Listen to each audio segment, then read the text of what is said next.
Olá, gente, boa noite. Sejam bem-vindos aqui. Oi, Marco, beleza? Deixa eu localizar a Jéssica aqui para ela estar entrando. Vou só fixar o comentário aqui. Acho que eu consigo fazer isso aqui. Não sei se eu vou conseguir fixar. Jéssica, se você quiser me chamar aí, eu já posso te aceitar aqui, tá bom? Boa noite para quem tá entrando agora.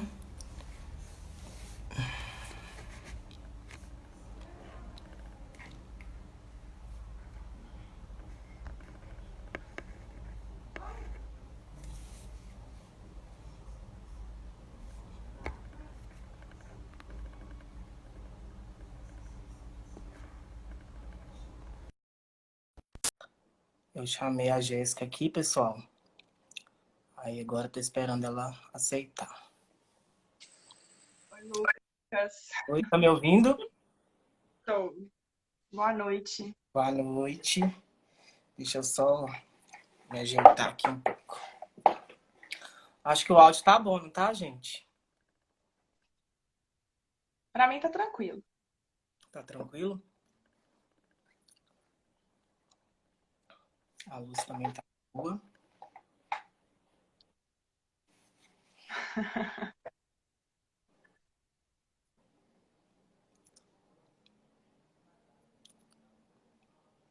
Já podemos começar ou você quer aguardar mais um pouco?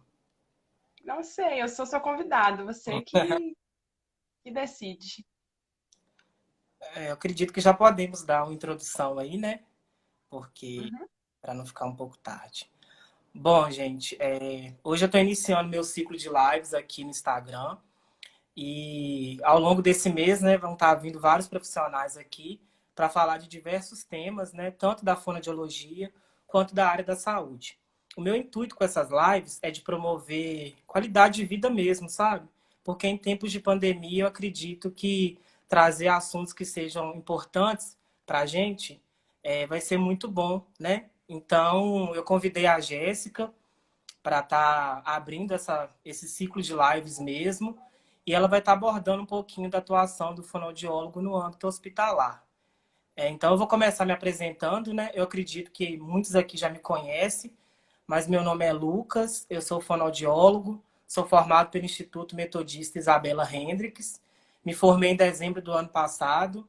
Desde então, já estou trabalhando, graças a Deus. Atualmente, eu atuo como generalista, né? Eu realizo atendimentos clínicos em todas as áreas da fonoaudiologia, tanto infantil quanto adulto. E trabalho também na medicina e segurança do trabalho, realizando audiometria ocupacional. E realizo também atendimentos domiciliares. Então, eu trouxe a Jéssica, né, como eu havia falado, e ela vai explicar um pouco para a gente, né, do trabalho dela no hospital. Então, vocês podem estar tirando as suas dúvidas e qualquer coisa, vocês podem deixar aqui embaixo que ela vai respondendo ao longo da live. Vamos começar, Jéssica? Vamos. Boa noite. Primeiramente, eu quero agradecer, tá, Lucas, o convite que você me fez. Eu acho que, como você disse, né, nesse momento que a gente está vivendo agora, as pessoas estão isoladas, cada um em sua casa. Eu acho interessante a gente trazer esses assuntos que sejam pertinentes, né? E gera muita dúvida com relação a como que é realizado o trabalho da fonoaudiologia no ambiente hospitalar. Então, eu agradeço o convite, você ter me Tornar. aberto esse espaço aqui para poder falar um pouquinho sobre o meu trabalho, sobre a vivência, como é trabalhar dentro de um hospital, exercer a função da fonoaudiologia dentro do ambiente hospitalar, que eu acho que gera muitas dúvidas, né? Muitas pessoas não sabem o que o fonoaudiólogo faz dentro do hospital. Pelo menos chega muito questionamento para mim, quando Claro. leem aí, principalmente na biografia do meu Instagram, você é fonoaudióloga, mas o que você faz especificamente, né? Dentro de um ambiente hospitalar. Sim, Então, acho que é bastante válido e eu agradeço você ter feito esse convite. claro, Bom, imagina. meu nome é Jéssica, eu sou fonoaudióloga, eu sou da cidade de Patinga. Eu formei pela Faculdade Unipac em dezembro de 2016, já estou caminhando aí para os 4 anos de formação. Desde então também atuo dentro da fonoaudiologia, né? Tenho trabalhado sempre na área, desde a minha formação. E a disfagia, né, com enfoque em fonoaudiologia hospitalar, já gerou, assim, um interesse para mim desde a graduação. Foi uma área que já me despertou mais interesse, que eu já olhava, né, com mais carinho, que eu tinha mais interesse em aprofundar, em realizar o meu trabalho dentro do ambiente hospitalar. Então, eu vou contar um pouquinho, a gente não trouxe um tema específico, né, Lucas? Quando você me fez o convite, a gente decidiu gravar, fazer a live, a gente não definiu um tema específico, mas só ter essa troca mesmo de informação, ter esse bate-papo, trocar experiência, né, de áreas da mesma profissão. A gente atua em áreas diferentes, né? Você na áudio e eu no fonoaudiologia hospitalar, então eu acho que é bastante válido a gente trazer essas informações. Claro. Então vamos ver. Eu trabalho num hospital aqui na minha cidade, né, na região, um hospital de rede privada, mas que também atende pacientes, né, do SUS. E eu vou falar um pouquinho sobre o trabalho da fonoaudiologia dentro do hospital. Né? A gente atua em diversas áreas dentro do ambiente hospitalar, né? Vale ressaltar. Eu trabalho atualmente, vou falar um pouco da minha vivência, tem outras fonoaudiólogas que integram a minha equipe que atendem em áreas diferentes dentro do mesmo hospital, da mesma instituição, tá? Mas eu vou focar mais na minha vivência, na minha atuação mesmo direta com esses pacientes. Então, a fonoaudiologia dentro do hospital ela pode trabalhar desde os cuidados paliativos, em UTI neonatal, na pediatria, na enfermaria, né? E principalmente dentro das UTIs. Então, eu acho que o trabalho da fonoaudiologia é super importante dentro de todas essas áreas no ambiente hospitalar. Eu vou focar mais na minha área, né, que é o que eu vivencio, é o público que eu atendo. Os pacientes que dão entradas no hospital, normalmente eles chegam, né, com alguma patologia, com alguma doença, um acidente, sejam ele AVC, um traumatismo craniano, qualquer que seja a patologia que esse paciente deu entrada no hospital, na triagem dele, no pronto-socorro, né, eles fazem uma avaliação criteriosa, minuciosa, para ver se esse paciente se enquadra dentro do perfil que eles vão solicitar uma avaliação fonoaudiológica. Então, não quer dizer que todos os pacientes que estão internados, eles vão passar pelo setor de fonoaudiologia, tá? Existe essa avaliação. Então, eles fazem, as primeiras pessoas que captam esse paciente, né, seja da enfermagem ou seja o médico, eles vão avaliar e vão definir se tem a necessidade de pedir uma avaliação fonoaudiológica para esse paciente. É muito comum, na minha vivência, eu atendo mais pacientes com AVC, com TC, né? Que são os traumatismos cranianos, igual eu já citei. Então, esse público chega com mais frequência para mim.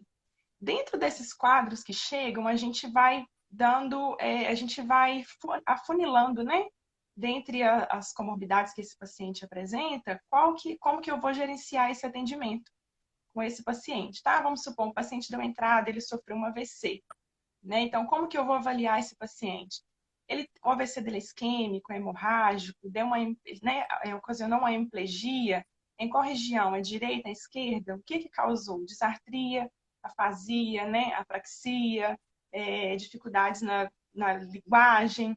Como que eu vou avaliar esse paciente? E, principalmente, a gente atua com as questões da broncoaspiração, tá? Que é o que acontece, que é o mais comum, que são as pneumonias aspirativas. Aí eu vou falando um pouquinho o que é a broncoaspiração, né? Porque tem o público aqui, eu não sei como que é, se são todos fonoaudiólogos, a maioria também não Não, deve ser da área, então eu vou dar uma pincelada, tá, Lucas? ok, pode Tá ser. bom? Então, a broncoaspiração ela é a penetração de algum conteúdo no trato respiratório, né? Nas vias respiratórias, seja na traqueia, nos brônquios, nos pulmões, tá? Pode ser saliva, a penetração de saliva, pode ser de alimento, né? Independente da consistência, ou pode ser até mesmo líquido. Então, a broncoaspiração, o que pode acontecer? Ocorre as complicações e gera pneumonia aspirativa. E a pneumonia aspirativa, a gente sabe que ela é uma causa, assim, líder de mortes por infecções hospitalares, né? Hoje em dia. A pneumonia aspirativa, ela mata o paciente, pode ir a óbito, né? Além das outras complicações que podem acontecer. Então, a gente gerencia esses pacientes analisando esses critérios. O paciente, ele é disfágico? O que é uma disfagia? A dificuldade na deglutição, né? Como que é o momento de alimentação desse paciente? Se ele consegue coordenar, deglutir, respirar, se o alimento ou o líquido ou a saliva está indo para a via correta, quais os sinais que esse paciente me apresenta de que a deglutição dele está segura, de que ele não está penetrando em via aérea, de que ele não está apresentando esses riscos de broncoaspirar. Na verdade, qualquer pessoa está sujeita, né, Lucas, a acontecer de provocar uma broncoaspiração. Exatamente. Só que o nosso objetivo no hospital é minimizar esses riscos, principalmente esses pacientes que já vêm com alguma doença, com alguma sequela, com alguma comorbidade, ou que sofreu um acidente, ou pacientes, né, que sofrem AVC. Então, a gente avalia esses pacientes e aí a gente começa a eleger os critérios de como vai ser definida essa conduta com o paciente, tá? Então, deu uma pincelada aí do que é disfagia, o que é a broncoaspiração. Então, vou falar um pouco como que a gente atua, tá? Eu recebo esses pacientes, eles analisam esses pacientes, fazem a captação desse paciente a partir do momento que ele dá a entrada no pronto-socorro e esse paciente vai ser internado. A partir do momento que eles pedem uma consulta, uma avaliação com a fonoaudióloga, esse atendimento a gente realiza beira-leito. Tá? Então, vale ressaltar que o meu trabalho não é um trabalho ambulatorial, eu não atendo consultório. Eu atendo diretamente na internação, beira-leito com esses pacientes, seja ele na enfermaria, seja ele na internação, seja ele na UTI. Tá? A partir desse que eles solicitaram a consulta com o fonoaudiólogo para esses pacientes, eu vou conhecer o meu paciente, né? Eu tenho que saber o que o paciente dá entrada, o que aconteceu na internação. Então, eu vou dar uma lida no prontuário desse paciente, eu tenho que conhecer o meu paciente, qual que é a comorbidade dele, o que levou ele a ser internado. E vou discutir o caso com a equipe, né? É muito interessante. Às vezes você tem tempo de discutir esse caso com a equipe antes de ir atender o paciente, e muitas vezes você não tem, depende de como vai estar a sua rotina. Então, é de extrema importância, primeiro, você abrir o prontuário e conhecer o seu paciente. Escolhi as informações do meu paciente, eu vou realizar o meu atendimento à beira-leito, né? Então, tem algumas coisas que a gente usa como critério também. Esse paciente, ele veio de uma outra instituição, esse paciente, ele tem alguma doença, ele tem alguma bactéria, alguma infecção, eu preciso me paramentar para prestar esse atendimento beira-leito do paciente, então tem que tomar todos esses cuidados, né? A gente tem que ter essa atenção na hora de ir prestar o atendimento. Não é simplesmente li o prontuário e vou para o quarto atender esse paciente. Então, tem uma série de coisas que a gente tem que analisar de forma criteriosa para poder iniciar o atendimento com esse paciente, tá? Cheguei à beira-leito, eu vou abordar a família, eu vou abordar o paciente e eu vou começar a minha avaliação. Né? Dentro da fonoaudiologia, possui vários protocolos para poder fazer avaliação de disfagia. Normalmente, como é bem corrido no hospital, a gente não leva um protocolo beira-leito, tá, Lucas? A gente faz essa avaliação de forma informal, mas seguindo todo esse roteiro, tá? De passo a passo, de como que é feito. Então, a gente avalia o paciente como um todo.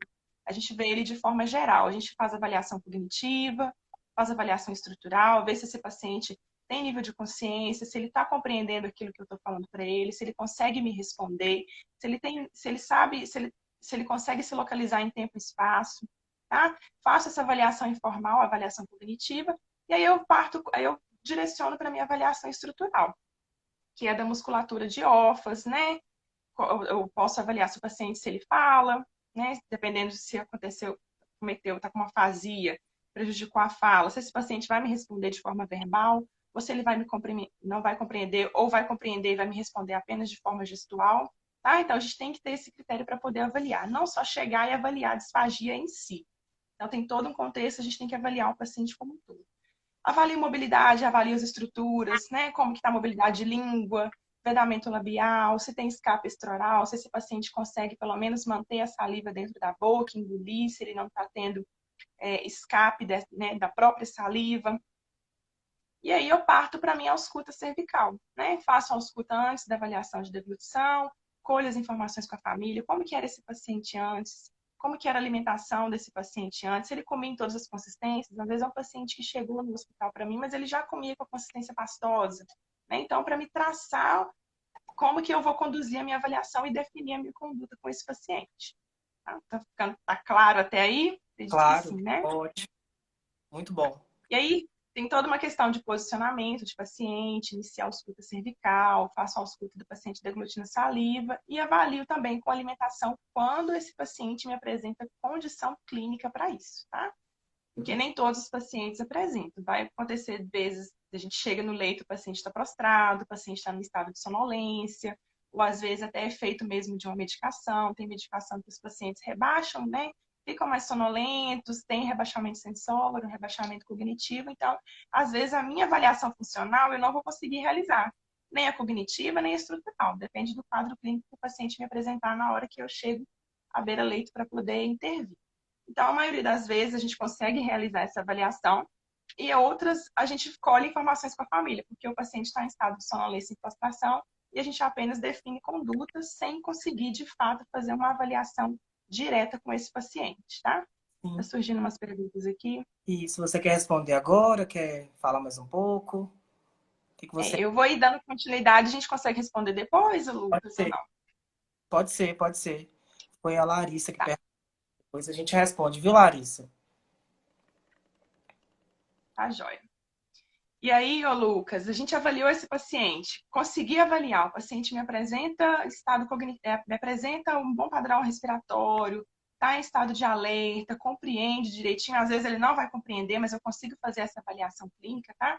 Esses sinais, o paciente não está desaturando, o paciente tem um controle motor, tem controle de cabeça, de tronco, porque cada caso é um caso, nenhum paciente é igual ao outro. Sim, Tá?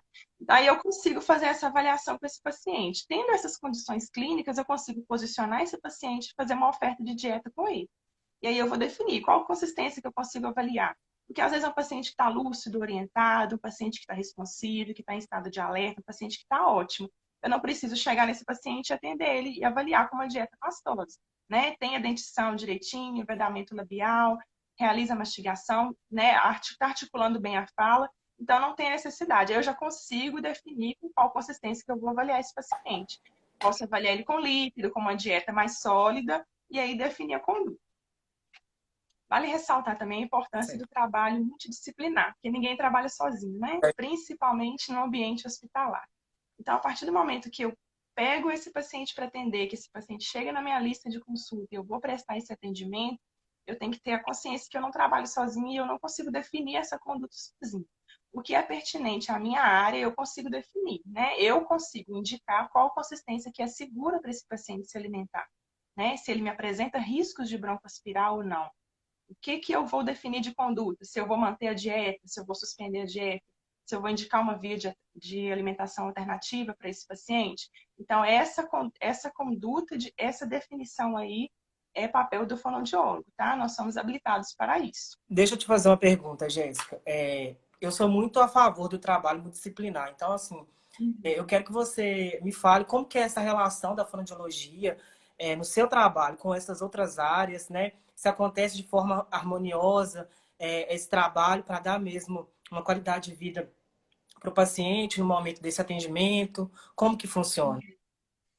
Pois é, então, não vou falar da minha vivência, né? Graças a Deus eu integro uma equipe multidisciplinar muito boa. A gente trabalha junto, né? Acontece de ter profissionais que não concordam quando você define uma conduta. Por exemplo, eu vou indicar uma sonda, eu vou suspender uma dieta, ou eu vou regredir uma dieta. Isso acontece, né? É muito comum, mas não quer dizer que a gente não trabalhe em harmonia por causa dessa discordância. Isso varia muito de paciente para paciente, tem todo o contexto familiar também. Sim, Depende do quadro do paciente. É um paciente paliativo, né? É um paciente com quadro demencial avançado. Então, como que eu vou intervir?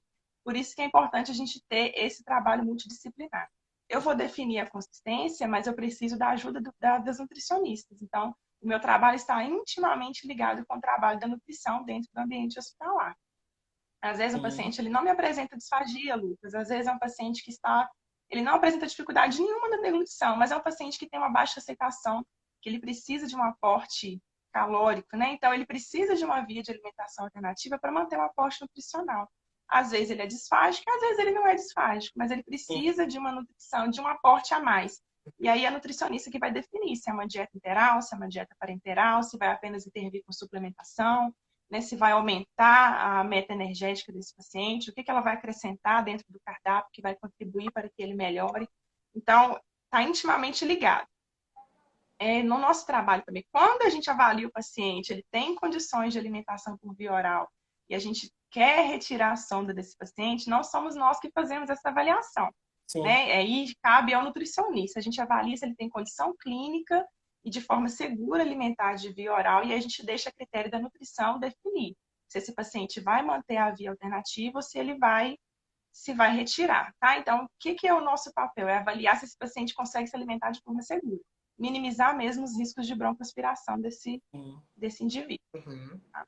Também a gente trabalha diretamente com a fisioterapia, né? Pacientes alteram muito o padrão respiratório, que está intimamente ligado também na disfagia. O paciente desatura durante a alimentação, altera o padrão respiratório, tem um esforço, ou o paciente fica dispneico, e às vezes precisa de um catéter nasal, de um aporte de oxigênio. Então, a fisioterapia trabalha intimamente ligado com a fonoaudiologia também, principalmente nos pacientes traqueostomizados, pós-extubação, Uhum. tá? Então, eu vou direcionando um pouquinho as áreas.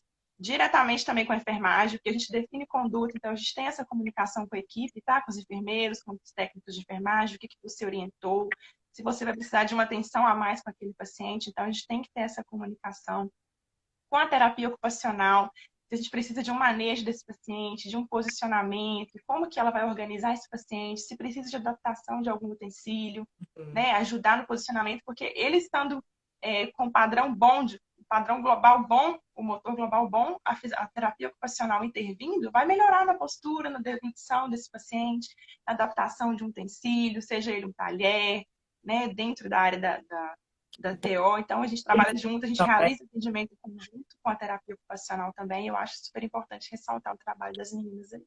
Uhum. Eu vejo assim, eu até comentei com você mesmo, né, nos bastidores da live, essa interação com o terapeuta ocupacional, porque assim, muitas das vezes o terapeuta ocupacional ele faz uma intervenção que vai favorecer no seu trabalho, né, até mesmo o posicionamento do paciente, né, a forma que Isso. tem que estar para você estar oferecendo o alimento para ele. Então, assim, faz toda a diferença essa intervenção, né? Faz sim, porque aí vai ajudar o paciente a alcançar a independência alimentar, né? Porque Sim. a maioria das vezes tem um acompanhante para poder auxiliar, mas o trabalho da terapia ocupacional intervindo, esse paciente vai alcançar uma independência alimentar. Né? Então, assim, tem vários fatores que esse paciente entra no hospital. Às vezes ele tem né? Ele teve algum problema na cervical, na coluna, tá com o polar cervical, então eu acho bastante válido ter esse trabalho aí em conjunto com as meninas da nutrição, da terapia ocupacional, da psicologia também, Lucas, é muito importante, porque a gente tem que acolher essa família, principalmente quando a gente vai definir uma via de alimentação alternativa, a gente vai suspender uma dieta, a família já fica em prantos, por que vai suspender? Mas entrou no hospital até ontem ele comia de tudo, e hoje chega uma pessoa aqui do nada, né, que se diz fonoaudióloga, e fala que o paciente não pode mais comer pela boca, que vai passar uma fome.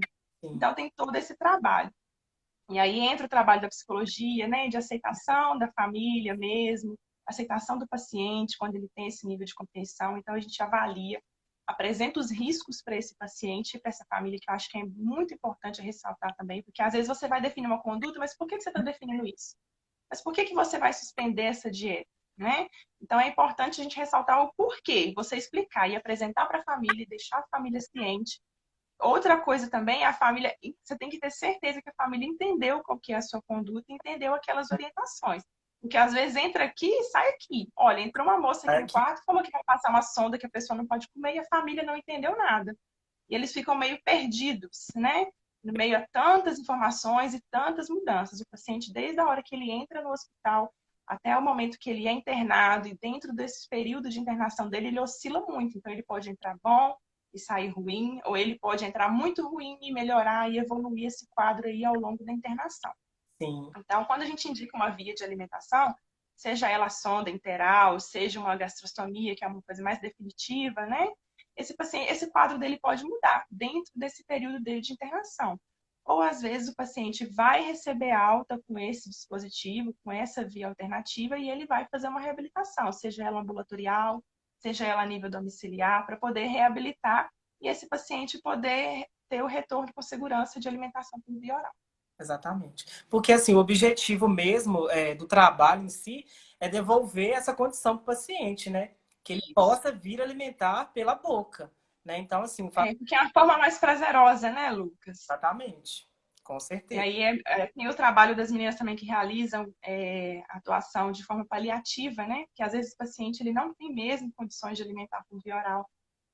Mas a gente, às vezes, dependendo dos casos, né, que você vai dar um conforto para o paciente, a gente libera para esses pacientes poderem ter o prazer alimentar, né, ter a sensação prazerosa de alimentar, ou de sentir o gosto. Às vezes não vai engolir aquela alimentação, mas faz a estimulação gustativa.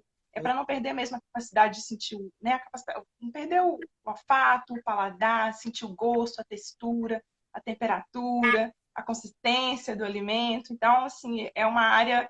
Eu acho que a gente teria que tirar um dia para definir um tema para a gente começar a abordar, porque se for Sim, destrinchar o trabalho da fonoaudiologia todo no ambiente hospitalar, é muito vasto. é verdade, com certeza. É muito amplo, né? Assim, Isso. pode se envolver ali naquele âmbito, né? Mas assim, Jéssica, eu vou falar um pouquinho, porque eu recentemente, no mês de janeiro, minha professora Marisa, né, me convidou para fazer um estágio com ela no de Lomberes. Então, assim, já tinha feito estágios em hospitais, assim, de observação, né? Então, nesse estágio no de Lomberes, no momento com ela, que eu pude perceber, assim, o quão é importante o trabalho do fonoaudiólogo no âmbito hospitalar. Porque o fonoaudiólogo, ele tem competência para estar trabalhando com esse paciente e tentando, assim, devolver essa condição para ele, sabe? Então, Por isso que é tão importante intervir de forma precoce, né? Quanto mais precocemente o fonoaudiólogo intervém com esses pacientes, mais rápido vai ser a recuperação desse paciente. A gente diminui o tempo de internação desse paciente, o risco de contrair infecções hospitalares, contaminação e até mesmo custos hospitalares, né? Se for uma internação prolongada. Então, quanto mais precocemente a gente intervém, mais rápido a gente consegue aí estabelecer uma melhor qualidade, né? Uma melhor estabilidade clínica para esse paciente, né? Tem redução de mortes, redução de custos hospitalares, de riscos de infecção, de tempo de internação. E aí uma coisa vai puxando a outra. E só tem a ganhar aí quando a fonoaudiologia intervém de forma precoce para esse paciente. certamente. Você falou um pouquinho do trabalho multidisciplinar, né, da conduta. Eu tenho uma dúvida. Por exemplo, até mesmo assim, em questão da alta desse paciente, como que você procede mesmo com a família? Como que é essa conduta? O que que você estabelece para ser feito, né, nesse percurso dessa alta mesmo desse paciente? Como que é feito? Tá. Eu não sei como que é a realidade, se em todos os hospitais são assim, tá, Lucas? Eu vou falar na instituição que eu trabalho atualmente. Quando a gente define essa conduta com essa família, é sempre importante lembrar que a gente não faz terapias com esse paciente à beira-leito, tá? A gente faz a nossa avaliação, define a conduta, orienta, né, do que for pertinente ao caso, tá? Realiza essas orientações. Acho que acho que deu um probleminha aqui, pessoal. Vamos aguardar para ver se vai manter a conexão.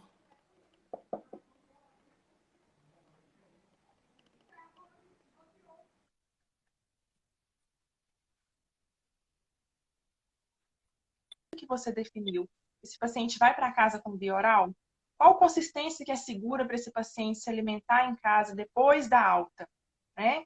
E aí a gente faz avaliação durante todo o tempo que o paciente está internado, que ele está em acompanhamento com a fonoaudiologia, a gente passa, orienta, ensina posicionamento, modo de oferta, quando você não deve ofertar alimentação para esse paciente, como é a forma segura do acompanhante ou do cuidador, né? Porque às vezes é um cuidador que vai ficar com essa pessoa, ou às vezes o paciente vai sair em perfeita condição, né, com independência alimentar, e a gente também realiza esse tipo de orientação.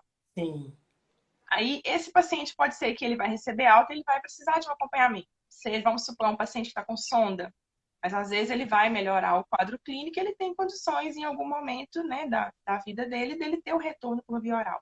Então, a gente entrega as orientações para os familiares, orienta, eles vão procurar o atendimento que é melhor para eles, seja ele ambulatorial ou seja domiciliar, né? Porque às vezes também tem paciente que não tem condições de ficar indo no consultório e solicita uma equipe home care. Às vezes o paciente vai precisar de toda uma equipe, paciente traqueostomizado, paciente que necessita de ir embora para casa e vai no respirador, muitas vezes ele vai no Trilogy, vai traqueostomizado, né? Às vezes a gente não consegue fazer o processo de decanulação com esse paciente dentro do hospital e ele vai ser decanulado em domicílio, né? Ou não vai ser decanulado. E aí a gente passa essas orientações. Olha, o paciente vai precisar de intervenção fonoaudiológica após a alta, de uma equipe multidisciplinar, de terapias. E esse profissional que vai acolher esse paciente após a alta, ele vai reavaliar e ele vai definir a conduta de acordo com o atendimento dele. Aí não tem como a gente interferir no trabalho pós, né? A gente só define a nossa conduta dentro do hospital. O paciente recebeu alta, o profissional que ele procurar vai fazer a avaliação e vai definir a conduta. Mas a gente orienta, assim, a gente acolhe essa família. Às vezes é um paciente que vai precisar, um paciente que entrou bom, mas é um paciente que vai sair do hospital acamado. Então aí entra também o trabalho de serviço social. Esse paciente vai precisar de um oxigênio, vai precisar de um O2, né, em casa, vai precisar de um respirador. Tem todo um cuidado, todo um preparo para envolver essa família, para acolher essa família para essa nova realidade. Seja ela uma via de alimentação alternativa reversível, seja ela uma gastrostomia, seja uma coisa que o paciente vai ficar definitiva, tá?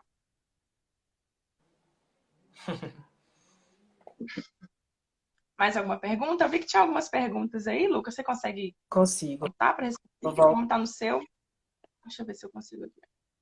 descendo aqui. Ah, achei aqui, peraí. A Larissa perguntou assim, Jéssica, quais os principais critérios para avaliar o paciente com sonda para estar liberando a dieta para o paciente? Aí, Tá, ela quer saber dessa transição do paciente que está com a sonda, qual o critério que a gente usa para poder liberar a dieta bioral para ele, e né? A gente faz, eu expliquei um pouquinho no início, a gente avalia o paciente de forma geral. Esse paciente está acordado, ele está em estado de alerta, né? Às vezes o paciente está sonolento, está prostrado, eu vou manter a via de alimentação dele, né? Que ele não vai conseguir, não vai estar alerta o suficiente para alimentar de forma segura. Então, eu avalio o estado de alerta, eu avalio o nível cognitivo desse paciente, eu avalio se esse paciente tem condições, pelo menos, de manter um posicionamento, porque às vezes eu vou elevar o leito, mas o paciente não consegue, ele fica tombando, ele não sustenta o pescoço. Então, eu avalio toda essa estrutura, todo o cognitivo do paciente, realizo a ausculta cervical, avalio a deglutição de saliva, avalio a deglutição com as consistências. Se esse paciente não tiver alterações na deglutição, ele não me apresentar disfagia, eu libero. A princípio, a gente libera, na nossa conduta no hospital, a gente deixa as duas vias para fazer esse monitoramento de aceitação. sim, Que às vezes o paciente está com a sonda, eu liberei uma dieta pastosa para ele, mas ele vai aceitar 2, 3 colheres. Então, não justifica, naquele momento, a nutricionista vir retirar a sonda dele, né? Elas que definem essa conduta, mas normalmente a gente deixa as duas vias para monitorar a aceitação desse paciente. Então, ele não me apresentou quase disfagia, não tem estase de alimento, mesmo em cavidade oral, porque a disfagia ela começa desde a fase oral, né? Tem a disfagia oral, a disfagia faríngea. Então, esse paciente veda o lábio, tem uma propulsão boa, consegue ejetar o alimento, né? Não me apresenta estase, engasgo, não apresenta tosse, tem proteção de via aérea, a tosse dele é efetiva, caso ele engasgue, ele consiga tossir e expulsar esse alimento da via aérea. Então, eu avalio esses padrões com o paciente. Estando tudo ok, eu libero a dieta via oral para ele. que ótimo. Ficou bem esclarecido, viu, Jéssica? Obrigado. A Franciele perguntou, e como está sendo o seu trabalho em meio a essa pandemia? Aí, no caso, entra um pouquinho de Ótima Covid, né? pergunta. Isso, entra sobre essa questão do Covid-19, que eu acho que quem está trabalhando no hospital aqui está ficando, né, aterrorizado. Apesar de que tem pacientes, que tem fonoaudiólogos que estão atendendo também a nível ambulatorial, né, com todas as precauções, tomando todas as medidas de segurança corretamente. Mas no ambiente hospitalar a gente está mais vulnerável, né, Lucas? É um ambiente que Sim, você já corre o risco de contrair outras, né, contaminação por outras coisas que não seja só o Covid-19, mas agora com essa pandemia fica um pouco mais perigoso, é um pouco mais criterioso. A nossa conduta com esses pacientes, ela não mudou muita coisa. A gente tem que avaliar e intervir esses pacientes.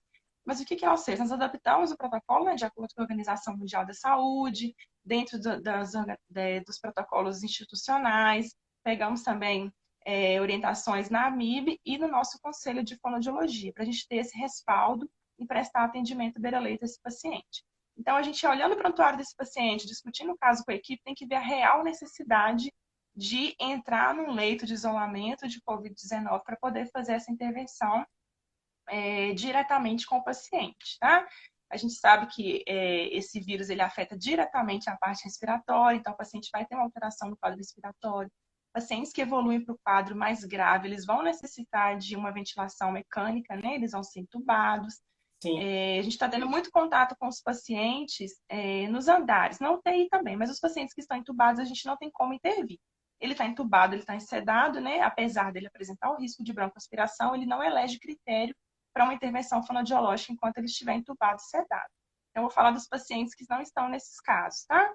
Tem real necessidade? O paciente apresentou disfagia, o paciente está desaturando, está tendo muito esforço respiratório, está dispneico, está taquipneico, não tá tendo uma boa aceitação. Outra coisa que é importante lembrar, Lucas, que eu tenho vivenciado, que tem sido bastante interessante junto com as nutricionistas também, que os pacientes que apresentam sintomas do Covid-19, sejam eles, né, casos confirmados ou não, tem muita alteração de paladar, alteração de olfato e de paladar. Então, tem reduzido bastante a aceitação da dieta desses pacientes. Às vezes o paciente não apresenta disfagia, mas por ele estar com o Covid-19, ele tem uma redução de olfato, redução de paladar. e aí não aceita dieta, porque não está sentindo o gosto da comida. Tá? Então aí entra novamente o trabalho da nutrição aí junto com a fonoaudiologia. Mas a gente sempre tem procurado discutir o caso com a equipe primeiro para avaliar se esse paciente tem mesmo a real necessidade de a gente entrar no leito de isolamento e fazer essa avaliação. Ele tendo a necessidade, a gente volta em toda aquela avaliação que eu citei anteriormente. Com ressalva aos pacientes COVID de caso confirmado, que eles estejam traqueostomizados, só se for em último caso mesmo, não tiver outro momento para poder iniciar o processo, a gente inicia o processo de decanulação com esse paciente. Mas, a princípio, paciente de COVID confirmado, a gente não tem realizado o processo de decanulação, de desinsuflar o cuff, né, desinsuflar o balonete e fazer a avaliação do teste Blue Dye com líquido, com ressalva a esses pacientes. Os demais, a gente está prosseguindo o atendimento dentro da paramentação correta, né? Todos os EPIs, todos os cuidados, porque é um leito isolado, altamente contagioso, né? Então, a gente toma todos os cuidados, paramenta direitinho e intervém com esse paciente e orienta. Caso, com ressalva a esses que eu citei, traqueostomizados que estejam com Covid confirmado. E aí a gente não intervém. Mais alguma Ótimo, dúvida? Alguma perfeito. outra pergunta? Tem aqui, deixa eu Eu só... quero falar um pouquinho, Lucas. Pode falar. Tem outra pergunta? Tem aqui, deixa eu localizar aqui. O André perguntou se poderia fazer uma pergunta. Ele colocou aqui, uma boa alimentação é sempre muito fundamental. Então, acredito que... O que você Exatamente. fala? Comer é muito bom, né, Lucas? Comer, Sem dúvidas. alimentar, via oral, você sentir o gosto, a temperatura da comida. Não tem nada mais prazeroso do que você alimentar via oral de forma segura e ter condição segura para alimentar em todas as consistências. Então, eu acho assim que quanto mais precocemente a gente intervém, mais que a gente consegue habilitar a deglutição desse paciente, é melhor. A gente, se for olhar, a gente quer que todo mundo saia do hospital alimentando por via oral, comendo em todas as consistências, de forma segura. Sim. E a família também, né, Jéssica? E a família também. Às vezes esse paciente é outra coisa que eu não citei, Lucas, que tem muitas pessoas também que quando a gente chega para abordar o paciente vai definir uma consistência de forma segura. Por exemplo, o paciente ele é disfágico para líquido ralo, né? Ele não consegue tomar água, suco, café. E a gente tem que adaptar essa consistência para tudo pastoso. E aí que entra o espessante alimentar. Muitas famílias nunca ouviram falar o que é um espessante, né? Então, eu acho muito importante também a gente aí essa atuação junto com a nutricionista para a gente adequar a consistência, orientar a família, essa nova realidade, apresentar o que é o produto, como que vai ser, os riscos que apresenta de não usar esse produto para poder espessar e deixar o líquido ralo na consistência pastosa. Certo. Tem mais uma pergunta aqui, Jéssica. Só um minutinho aqui. A, a Bruna perguntou o seguinte: o que devo fazer quando ganhar a alta, né? Hospitalar, assim. Deixa eu ver se é isso mesmo. Mas em qual caso? Ganhou alta? Eu acredito que seja um caso, assim, vamos colocar um caso neurológico, por exemplo, né? Um Uhum. quadro de afasia. Aí entra naquela questão de afasia, entra naquela questão que eu citei anteriormente. A gente não realiza reabilitação de forma ambulatorial. Terapia com esse paciente no beira-leito a gente não realiza. Então, a gente vai avaliar, a gente consegue sim fazer um diagnóstico, mesmo que de forma informal, né, Lucas? Porque no ambulatório, o fonoaudiólogo profissional que for pegar essa demanda, que for atender esse paciente, ele vai seguir os protocolos, vai fazer uma avaliação mais minuciosa, mais criteriosa, né? Vai poder avaliar de forma mais detalhada. Até porque a realidade no hospital, você entra no quarto, tem 4, 5 leitos. Uhum. São vários andares, são vários quartos, então não tem como, a não ser que tenha um fonoaudiólogo específico para cada. Mas como não é a nossa realidade, a gente não consegue. Também esse não é o objetivo da fonoaudiologia no ambiente hospitalar. Tá? Acredito que pode ser que tenha hospitais que realizam esse tipo de intervenção, mas não é a realidade que eu vivo onde eu trabalho. Então, esse paciente recebeu alta, vai precisar de um atendimento, aí a gente orienta como que vai ser, olha, o quadro clínico é esse, ele vai sair nessas condições, seja com via oral ou via alternativa, vai ter a necessidade, sim, de um acompanhamento fonoaudiológico pós a alta, e aí a família que define se é a nível ambulatorial ou se vai querer um atendimento domiciliar, e aí quem presta serviço home care. Ótimo. Tem mais uma pergunta aqui, Jéssica. A Ionar perguntou quais os casos que você acha mais desafiador. É desafiador de atender. Isso. Então, Ioná, são cada dia, cada paciente que a gente pega é um caso diferente. Apesar de você ter quase a mesma rotina todos os dias de atendimento, esses pacientes, cada um é individual, né? Não tem uma receita de bolo. Cada paciente vai me apresentar um padrão diferente, uma patologia diferente, uma comorbidade diferente. Então, eu acho desafiador quando chega. Você tem que saber muito, né? Ninguém sabe tudo, mas a gente tem sempre que estar buscando aprender. Sim. Então, chega paciente, se você para atender disfagia, você tem que aprender, você tem que entender um pouco de neuro, você tem que entender um pouco de afasia, né? Você tem que atender um pouco o que acontece quando o paciente entra no hospital que ele sofreu um AVC. Pacientes com sequelas de AVC, para mim, são super desafiadores. Paciente com quadros demenciais, um quadro de Alzheimer avançado, né? O paciente, ou esses pacientes com doenças neurodegenerativas, pacientes com ELA, pacientes com síndrome de Guillain-Barré. Então, varia muito. Eu acho que é muito desafiador quando os pacientes já têm uma doença prévia estabelecida. Então, você tem que entender um pouco de outras áreas para você poder intervir dentro da sua. Né? Que a gente não pode olhar só a questão da disfagia, só o paciente como paciente para a fonoaudiologia. Tem que ver ele no estado de forma geral. Tá certo. Exatamente. Jéssica, tem mais perguntas aqui, tá bom? Posso ler para Uhum, você? pode. Aqui. Algumas eu consigo ler aqui. Você A pode ler. Natália, a A Natália gente lê perguntou. perguntas diferentes. Não, são perguntas diferentes, sim. São perguntas diferentes. A Natália Mello, obrigado, viu, Nath? Ela quer saber o seguinte: como é feita a seleção do paciente para intervenção do fonoaudiólogo no hospital? O médico que faz a indicação e solicita avaliação? Ótima pergunta, Natália. Então, no hospital, na instituição que eu trabalho, nós adaptamos. Vamos esperar um pouquinho aqui para a conexão voltar aqui.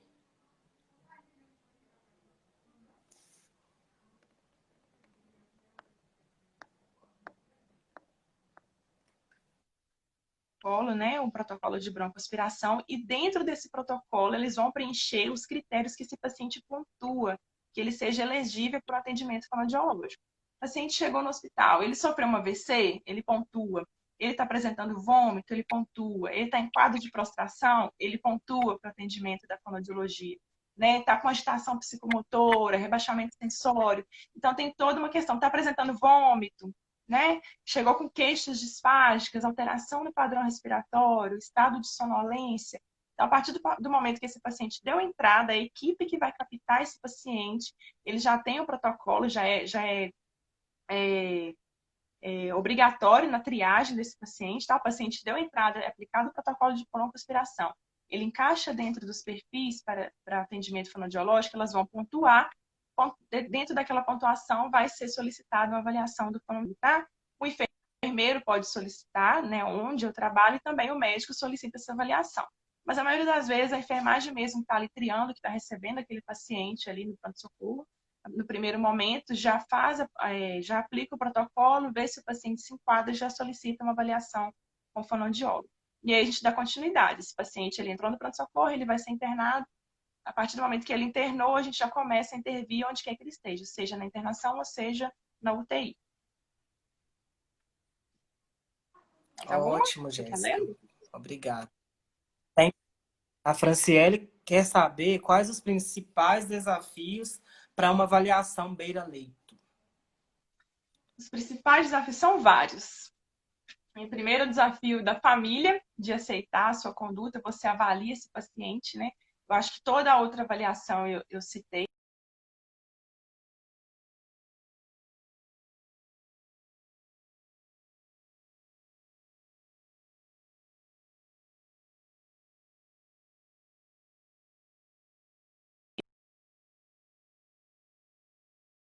Então é bastante desafiador, porque tem famílias que você avalia, o paciente apresenta o risco, às vezes o paciente tem uma intercorrência durante a avaliação, a família está ali, presenciou engasgo, presenciou muita tosse, às vezes esse paciente alterou o padrão respiratório, já aconteceu várias vezes comigo, o paciente teve uma queda de saturação, alterou o padrão respiratório, engasgou, já passei aperto, tive que fazer estímulo de fúrcula, estimular a tosse para esse paciente poder, né, ficar mais de forma estável, como eu cheguei na hora da avaliação. E mesmo a família presenciando toda essa intercorrência, eles não aceitam quando você define que o paciente apresenta risco de broncoaspirar e que você vai suspender a dieta e vai indicar uma via de alimentação alternativa. Outro desafio também é com relação a alguns médicos, os médicos desse paciente. Hoje, onde eu trabalho, graças a Deus, tem uma aceitação muito boa da intervenção da fonoaudiologia dentro da nossa rotina de trabalho. A gente tem essa integração muito boa com a equipe, a gente discute casos, os médicos são super abertos, mas dependendo do caso, dependendo do paciente, dependendo da família, tem médicos que não concordam com a sua conduta. E às vezes você chega, avalia, apresenta os riscos e define que você vai suspender uma dieta e o médico não concorda com a sua conduta. Então, isso para mim é bastante desafiador. Que a maioria, alguns também não entendem qual que é o trabalho da fonoaudiologia dentro do hospital. Por que você está contraindicando? Por que você está suspendendo? Por que você está adequando? Às vezes, o paciente, para você, ele tem condições apenas de uma dieta pastosa. Você chega, o médico prescreve uma dieta branda para o paciente. Às vezes, o paciente não tem um dente na boca, né? Às vezes, é um paciente mais idoso, ele é dentro, não tem vedamento labial. Então, ele não tem, na sua avaliação, que é mais criteriosa, acho que a avaliação da fonoaudiologia, a nossa avaliação é soberana, né? Você avaliou, você define a sua conduta. O maior desafio para mim é quando a família ou o médico não aceitam a conduta que você define com aquele paciente. Acho que para mim isso é mais desafiador. Ótimo. São tantos desafios, né, Jéssica, que às vezes você Então, tá, assim, passando por cima de alguns, né, e desenvolvendo mesmo, né, o seu trabalho, né? isso. Eu acho, Luz, que você tem que ter respaldo, você tem que ter conhecimento teórico, tem que ter prática também, e tem que ter convicção daquilo que você está falando. Também. Desde o momento que você vai orientar uma família, que você vai definir uma conduta com a família, até o momento que você vai discutir um caso com o médico. Então, você tem que ter convicção, você tem que ter segurança naquilo que você está falando e confiar na sua avaliação. Eu Claro, né? avaliei, ele me apresentou isso, a minha conduta é essa. Cabe à família ou ao médico concordar ou não. Quando acontece da família ou o médico discorda com a conduta, né, todos os nossos atendimentos a gente evolui em prontuário, a gente deixa registrado que a família e a equipe está ciente que esse paciente apresenta os riscos e deixa a critério deles definirem se vão acatar a conduta ou não. Sim, exatamente. Assim, eu como profissional também, eu entendo muito essa relevância da avaliação, porque eu acredito que a avaliação ela te deixa confortável para atender o paciente. Eu sinto isso na minha prática clínica hoje. Então, quando eu vou atender um paciente, assim, eu posso ficar com ele 3 a 5 sessões avaliando, mas eu me sinto confortável até mesmo para estabelecer uma conduta fonoaudiológica. Então, assim, a questão da avaliação, eu acho imprescindível mesmo, E né? às vezes, Lucas, a gente pega esse paciente, às vezes ele está ótimo, mas dentro da internação ele oscilou o estado dele. Às vezes ele tomou medicação que ele ficou mais sonolento, que ele ficou prostrado, né, que ele, né, teve esse rebaixamento sensório. Então, dentro, às vezes o paciente ele tá ótimo, ele entrou, mas tomou uma medicação que ele ficou sonolento, prostrado. Então, é o momento de eu intervir e ter a consciência também de que ele não tem condições de alimentar naquele momento, suspenda a dieta. Às vezes não vai indicar de imediato uma via de alimentação alternativa, mas eu posso suspender, orientar a família que naquele momento ele apresenta o risco, e aí a gente define como que vai fazer com relação à alimentação desse paciente. Exatamente, é isso mesmo. Eu perdi um pouquinho o tempo aqui. Você consegue saber as horas aí? Eu acho que a gente falou. 7h50 que tá dando aqui. Ah, tá. A gente ultrapassou até um pouco, né? Mas eu queria saber se alguém tem mais dúvida aí para mandar para a Jéssica aqui, para ela estar respondendo. Ou se já. Intervenção na UTI, pacientes pós-estubados, né? A gente que tem aí, que é um bastante desafiador também, esses pacientes pós-estubação. Eu Sim, vejo na realidade do trabalho, acho que as meninas também, algumas que estão aí, que trabalham comigo, que estão assistindo, que também enfrentam esse mesmo desafio que eu. O paciente foi estubado, né? A gente tem que esperar completar as 24 horas, consolidar a estubação para a gente poder fazer a avaliação fonoaudiológica com esse paciente. Às vezes o paciente foi estubado, você chega para avaliar, não tem 24 horas que ele foi estubado, ele já está com dieta via oral, já está comendo. E uhum. às vezes o paciente é estubado, a gente não sabe, né? Pode ser que apresenta granulomas, né, edema de língua, dependendo de como foi a estubação ou como foi a intubação, ou às vezes o paciente não vai vocalizar, tá com paralisia de prega vocal. Então tem vários fatores que a gente precisa aguardar a consolidação da estubação para poder intervir com esse paciente. E aí é bastante desafiador isso também, porque é uma briga assim nas UTIs, a gente poder esperar esses pacientes serem, consolidar esse desmame da ventilação mecânica para a gente poder avaliar, intervir, definir aí a via para ele se Sim. alimentar de forma mais segura. Chegou mais uma pergunta aqui, Jéssica, da Ioná. Pode acontecer de ter criança com disfagia? A avaliação Pode, é parecida com a do adulto? Como que funciona? então, pode acontecer. Tem neonatos que apresentam disfagia, né? Que é uma dificuldade na deglutição. E às vezes esse recém-nascido, esse bebê ou essa criança, ela pode ter alguma dificuldade em coordenar a respiração, se for um bebê, né? Respiração, deglutição e sucção, né? Porque tem que ser realizada essas pausas, tem que ter essa sincronia entre os três. Apesar de que eu não atuo na neonatal, eu não tenho essa vivência com esse público, é uma outra profissional que atende no ambiente que eu trabalho, mas a disfagia ela pode ocorrer desde bebê até a senescência, tá? Até a terceira idade, os idosos aí. Então, pode acontecer sim. Aí é um trabalho totalmente diferenciado. A fonoaudióloga ela vai fazer essa estimulação com essa criança, ele tem condições de sugar, como que está a estrutura, né? De musculatura, de sucção, de mobilidade, de mandíbula, e aí vai intervir. Normalmente é uma avaliação um pouco diferente da avaliação que a gente faz com os pacientes adultos, né? Dessa avaliação cognitiva, a estrutural é um pouco parecida, mas a criança não vai conseguir ter essa resposta comigo, né? De me responder igual um adulto responde, mas a criança pode apresentar disfagia sim. Só que a intervenção fonoaudiológica é um pouquinho diferente com esse público aí.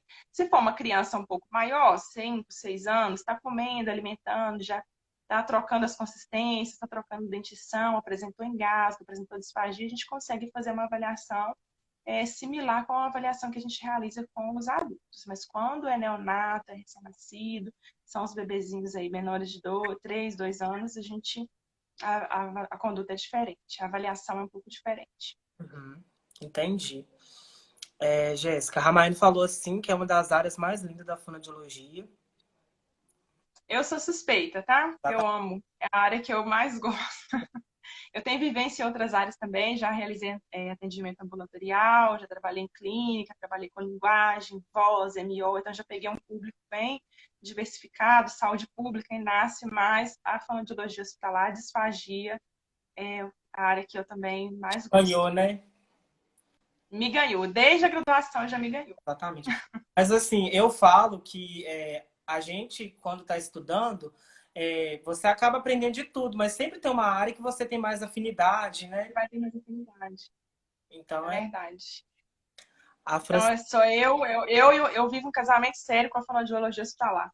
Às vezes encerro meu contrato, eu vou para um outro emprego, para uma outra cidade, mas eu sempre estou focando nessa área, e até mesmo com o meu público, né, de paciente como que é. Então, eu faço atendimento domiciliar e o meu público é parecido com os pacientes que eu atendo no hospital. São pacientes acamados, com afasia, com traque, pacientes que estão no respirador, disfágicos. Então, eu sempre direciono volto para esse público aí da disfagia. disfagia, né?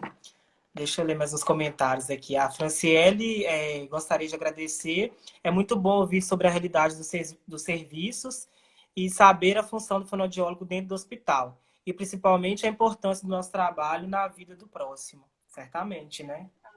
A Adila deixou um recadinho aqui também. Deixa eu... Obrigada por compartilhar sua vivência na área hospitalar. Adila, obrigado pelo carinho. Carol, exatamente. A Adila deixou me agradecer. Obrigado por estar aqui vendo. vamos convidar elas para a live, tá, Lucas? Em outro momento, Caroline, Adila, para vir falar um pouquinho aí, ó, da atuação delas. Exatamente. Carol no NASP, me contar um Eu pouquinho já fiz sobre o o... trabalho. Já Já tá, fez o convite? já tá mais que convidadas. Já tá mais que convidada. Com Tem mais certeza. alguma pergunta, alguma dúvida, Lucas? Eu fico claro do trabalho. Foi A gente tem que, claro. eu acho mais interessante quando a gente define um tema E específico e aí você pincela aquele tema. funciona, né? Porque realmente dentro do hospital o trabalho é muita coisa, né? São várias formas de atuação, são vários desafios, são várias as patologias, são vários casos que você vai encontrar. Cada caso é um caso, cada paciente vai te apresentar um sinal clínico diferente. Você, apesar de você ter quase a mesma rotina com esse paciente, cada um você vai ter uma conduta diferente, uma avaliação diferente, né? e uma orientação diferente para esse paciente depois que ele recebe alta. Às vezes ele não vai receber alta hospitalar, mas você consegue dar alta da fonoaudiologia para ele durante a internação. A gente não necessariamente orienta esse paciente só quando ele recebe alta hospitalar. Tá? A gente orienta, a gente consegue. O paciente já está apto, tá ok, a gente consegue, ele está internado, mas a gente consegue dar alta para ele só do setor de fonoaudiologia. Sim, exatamente.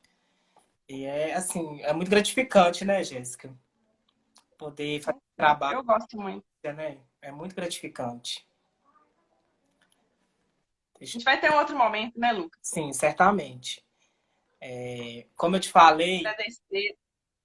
Pode falar. como eu te falei, é, é lógico que eu vou querer trazer você aqui novamente para abordar outros assuntos que eu acho muito relevante dentro da fonoaudiologia. E vai ser um prazer, né? Eu acredito que as pessoas também vão gostar, tá todo mundo interagindo aí, né? E desde já gostaria de te agradecer pelo convite, de ter topado esse desafio aí comigo.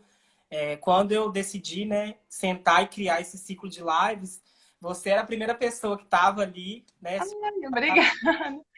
Eu E fico feliz pelo carinho. não imagina. Então, assim, só tenho que te agradecer mesmo por ter aceitado o convite.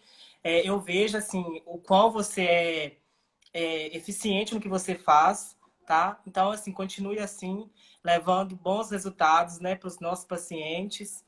E você vai ir longe. A fonoaudiologia hospitalar Tem a ganhar, né? ganhou, assim, um ouro, sem dúvida. Eu agradeço o convite. Eu acho que tudo que a gente faz é em prol do paciente, né?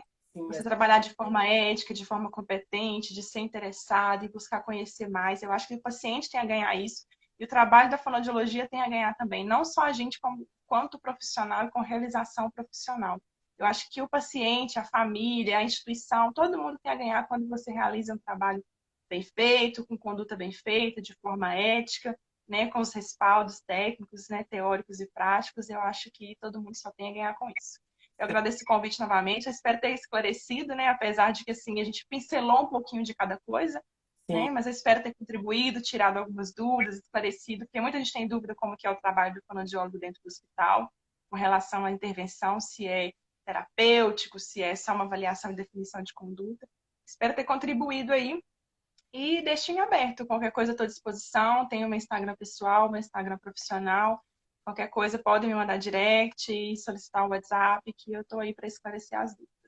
com certeza aí, pessoal. Já aproveita que a Jéssica é super acessível, tá? Pode chamá-la lá, seguir ela no Instagram. Ela tem muito para agregar aí, tá? Então, não perca essa oportunidade, não. Ô, Jéssica, eu gostaria também de agradecer todas as pessoas que acompanharam aqui a live, amigos meus, família também. Eu fico muito feliz, porque Tem quando eu colegas de trabalho. colegas de trabalho também, ótimo. Os seus amigos, principalmente, seus colegas de trabalho, agradecer a todo mundo que acompanhou aqui. É muito bom quando você senta para fazer algo com tanta responsabilidade e propriedade e as pessoas abraçam isso, né? É muito legal. Isso é bom quando tem esse feedback, a gente vê o reconhecimento dos próprios colegas de trabalho, né, das pessoas da área que demonstram interesse. Eu achei bacana também, super válido. Super válido. Bem lembrado em agradecer. Uhum. Então tá, joia. Acho que é isso, Lucas. Então, Estou à disposição para você. Aceito novos convites. ok, vamos combinar, tá? Obrigada, viu? Nada, eu que agradeço. Tchau. Tchau. Tchau. Pessoal, então é isso aí. Muito obrigado a todos que acompanharam aqui a live com a Jéssica. Estou muito feliz com os resultados. Vocês que interagiram aqui, tá? Minha família, meus amigos, colegas de trabalho, pessoas que também não conhecem o meu trabalho, nem da Jéssica, que acompanhou aqui, que eu vi. Foi muito bom ter a presença de vocês. É só o começo. É isso que eu tenho a dizer para vocês. Na sexta-feira já tem outra live marcada. Eu vou estar postando aqui no feed. Vou estar fazendo stories também, esclarecendo um pouquinho. E é isso, galera. Muito obrigado. Fique com Deus. Tenham uma boa noite. E o que vocês precisarem, estou sempre de braços abertos para responder qualquer pergunta sobre meu trabalho, tá? Podem me chamar no WhatsApp, pode me chamar aqui no Instagram, que eu vou responder todo mundo. Beleza? Obrigadão. Boa noite. Com Deus. Tchau. Ai, como que eu